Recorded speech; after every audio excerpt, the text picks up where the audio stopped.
Бүгін тапшырубызны кайгылы яңалыклар белән башлыйбыз. Минзәләдә парашютчылар утырган самолет һәлакәткә юлыкты. Күтәрелеп китүгә үк бер двигателе сүнә һәм самолет җиргә төшеп җимерелә.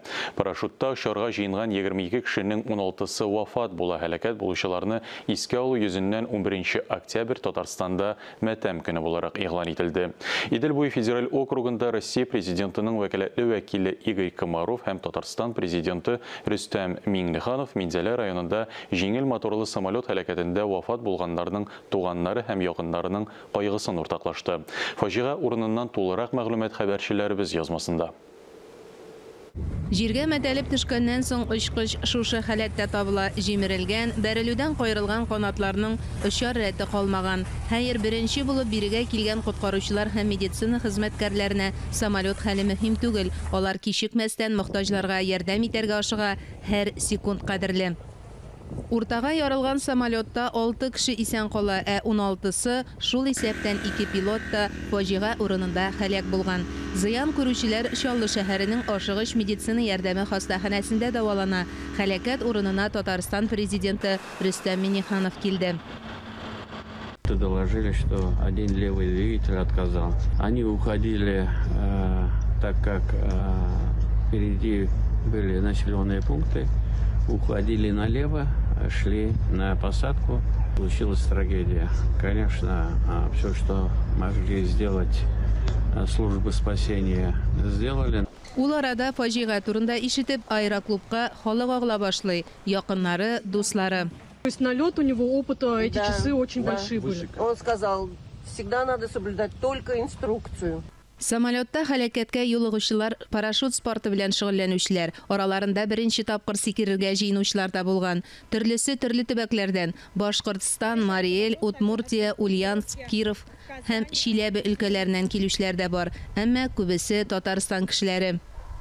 Слава Богу, что возгорание не произошло. С ними работают эксперты и дальше будут доставлены уже в экспертное учреждение. Аэроклубта тикшерү эшләре бара. Документларны шул исәптән самолетның техник әзерлегендә өйрәнәсе бар. Фаҗига чыгуның беренче фаразы лайнерның техник төзексезлеге.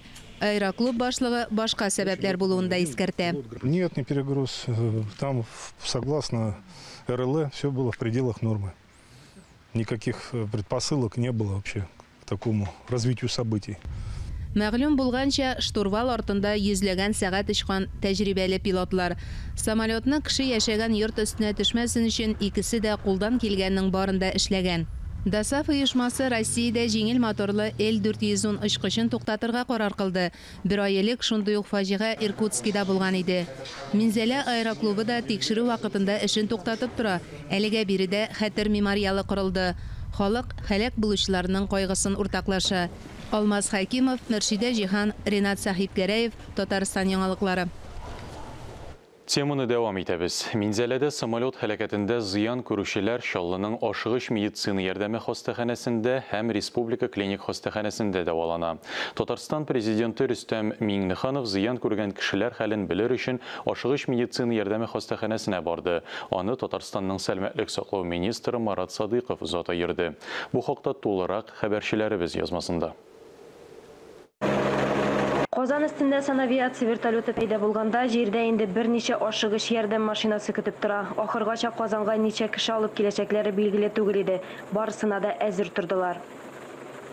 После всех проведенных консультаций было принято решение о эвакуации наиболее тяжелого пациента к нам в РКБ вертолетом санавиации в сопровождении реаниматолога.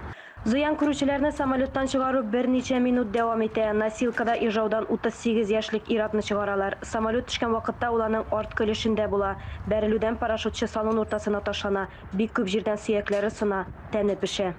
Авиаһәлакәттә зыян күрүчеләрне беренче булып Чаллы шәһәренең ашыгыч медицина ярдәме хастаханәсе кабул итә. Ул Минзәләдән 30 чакрым ераклыкта гына урнашкан. Хәзер анда 5 пациент ята. Пациенты на данный момент находятся в реанимации больницы скорой медицинской помощи. По характеру травм это преимущественно переломы костной ткани, это ушибы легких, это пневмотораксы, то есть попадание воздуха в плевральную полость. Нужно сказать, что состояние всех пациентов тяжелое, но стабильное. Хастаханәдә зыян күрүчеләр янына Рөстәм Минниханов та килде. Оның кушуы буенча оператив кирәкле медицина ярдәме күрсәтү өчен комиссия төзелде. Области города Ульяновска. Сознание терял ничего. И как он перевернулся вот так, В это время я по салону летал, поэтому в это время я по салону летал. Иң мөһиме, зыян күрүчеләрнең баш һәм муен җәрәхәтләре юк дип хәбәр итте табиблар Татарстан президентына. Бу аларның тотрыклы хәләтен сакларга мөмкинлек бирә.